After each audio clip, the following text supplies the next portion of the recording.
Vida Longa CBN.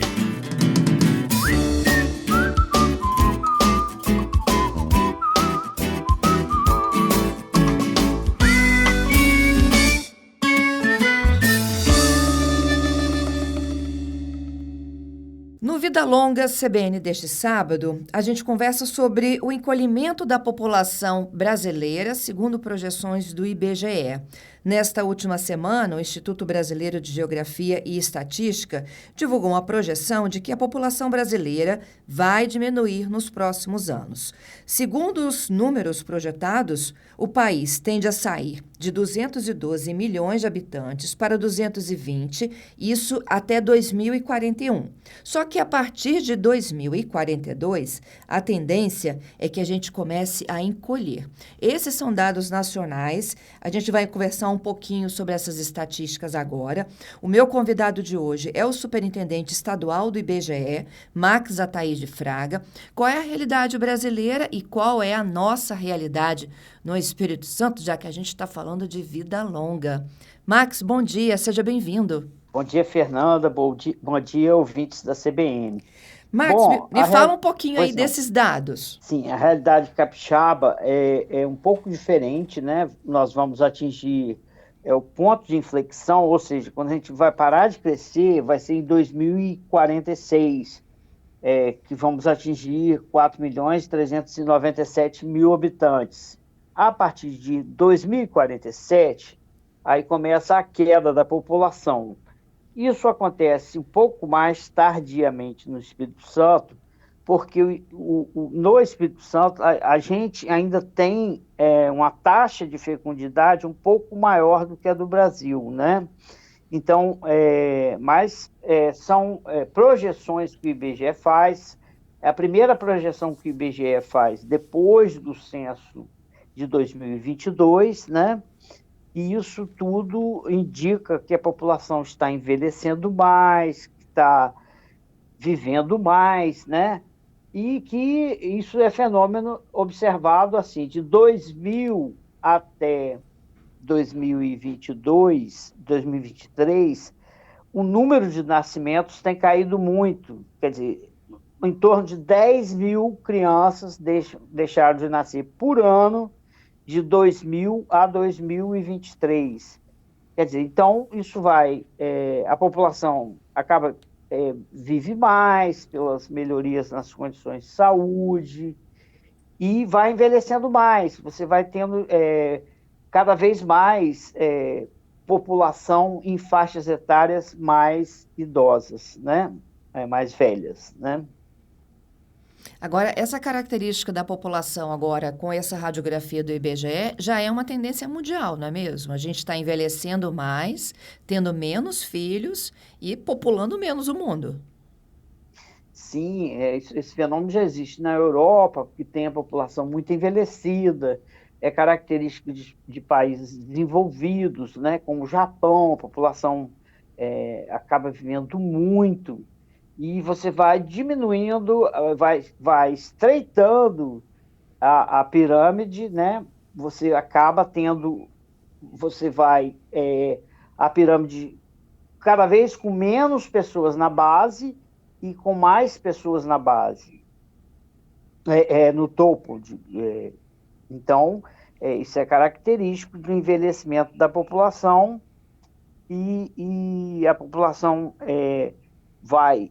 Por exemplo, em 2000, a esperança de vida ao nascer das pessoas era de 72,5 anos, pulou para 77 anos em 2023 e até 2070, no Espírito Santo, a esperança de vida ao nascer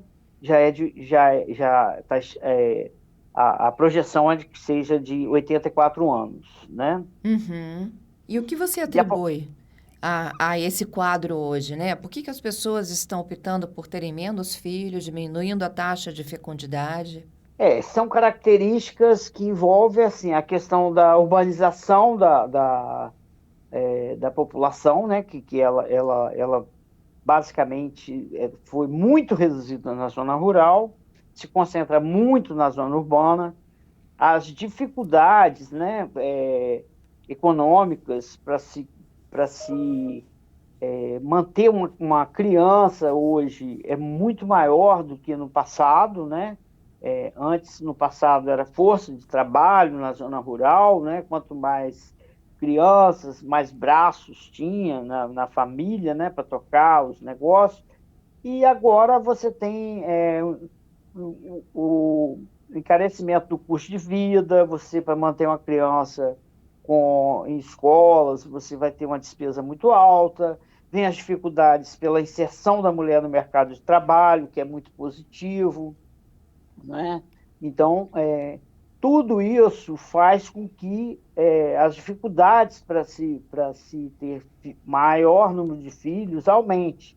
Nós chegamos ao ponto que nós estamos com o número de filhos abaixo da taxa de reposição da população, abaixo de 2 pessoas, né? Uhum. Nós, em 2000, tínhamos a taxa de fecundidade em torno de 2,12 e ela caiu para 1,72 filhos por mulher. Isso tudo reflete essa nova dinâmica, as mulheres engravidando mais tarde, né? Aqui no Espírito Santo passou de 25,2 anos em 2000 para 28,2 anos em 2020, e é esperado que em 2030 a idade média para as mulheres terem filhos vai pular para 31,3 anos em 2070. Tudo isso reflete essa mudança na sociedade, né? E a gente tem alguns desafios aí, né, diante dessas estatísticas do IBGE. Primeiro que a gente vai ter uma cidade de idosos, não é mesmo? Sim, a população de idosos de 2000 para 2022, ela praticamente dobrou, né? Já está em torno de 16%, né? Então, você vai aumentando os desafios para investimentos na área da terceira idade, né? Você vai diminuindo a necessidade de maior número de creches, né?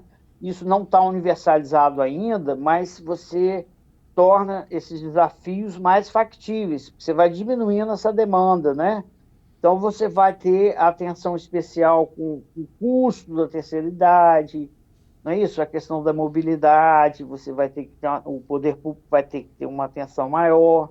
Então, uma série de situações em que a sociedade vai ter que se adaptar, não é isso? Assim, não só, né, menos creches, mas mais casas de acolhida, mais leitos de internação, porque o idoso fica muito mais doente do que a criança, não é mesmo? Sim, isso. É uma migração total do perfil do investimento público hoje.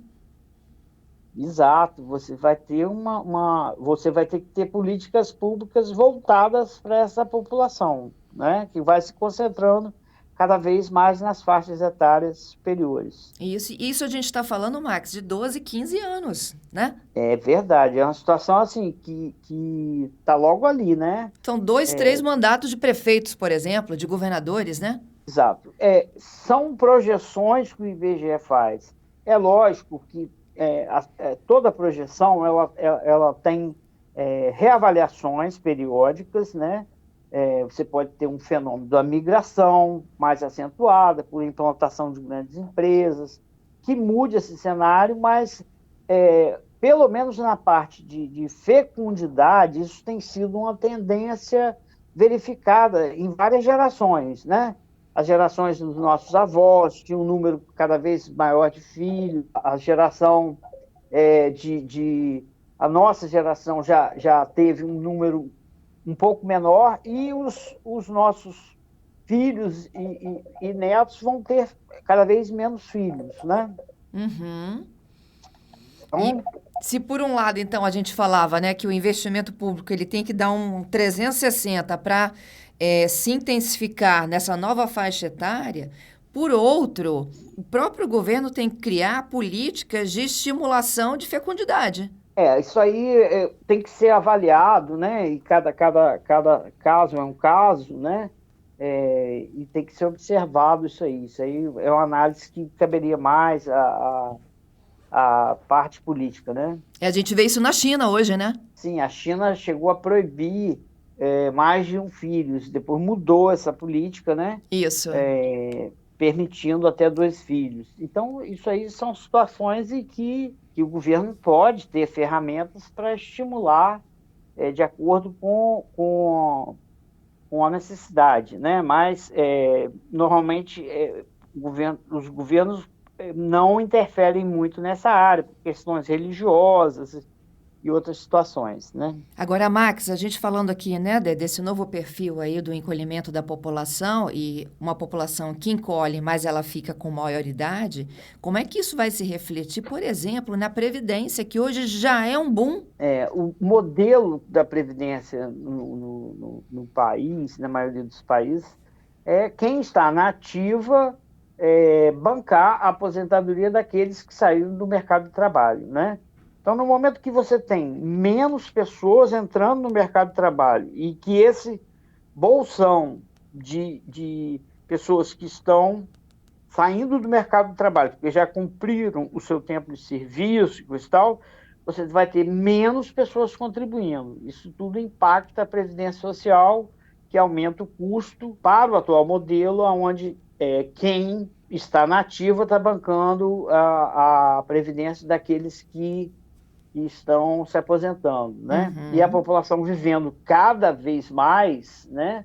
Você vai ter um acúmulo de despesas significativo para essa faixa etária. Uhum. Ô, Max, isso reflete também no encolhimento das regiões metropolitanas? Olha, eu acredito que não, porque as regiões metropolitanas elas têm uma dinâmica econômica muito forte, né? Então, a preocupação que eu vejo são as cidades que não têm uma economia muito ativa e que vão ter perdas de população em função da falta dessa dinâmica econômica se eventualmente não for transformada, né? Então, os grandes centros eles vão ser sempre geradores de emprego.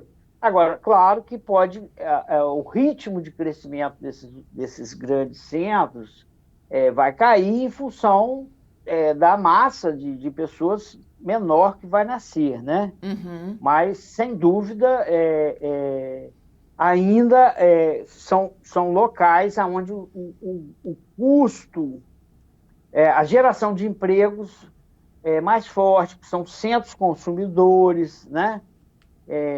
Eu acredito que isso não vai trazer, vamos dizer assim, concentração de população para pequenos municípios, e sim reforçar os eixos econômicos e polos econômicos do Estado.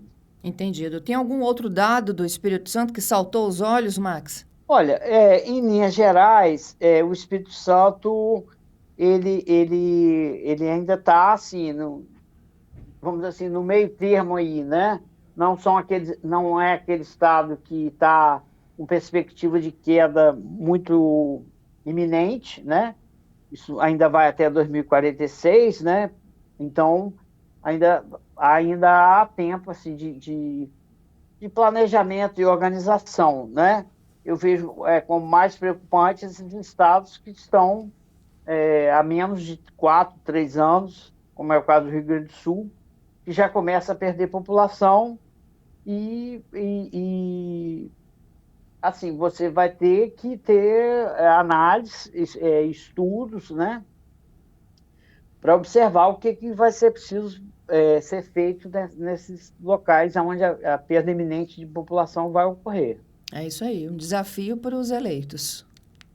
É verdade. Eu te agradeço, Max, por esta conversa aqui conosco neste sábado no Vida Longa CBN. Muito obrigada pela sua participação. O IBGE que agradece, Fernando. Um grande abraço. Grande abraço. Eu conversei com o superintendente do IBGE aqui no Espírito Santo, Max Ataíde Fraga.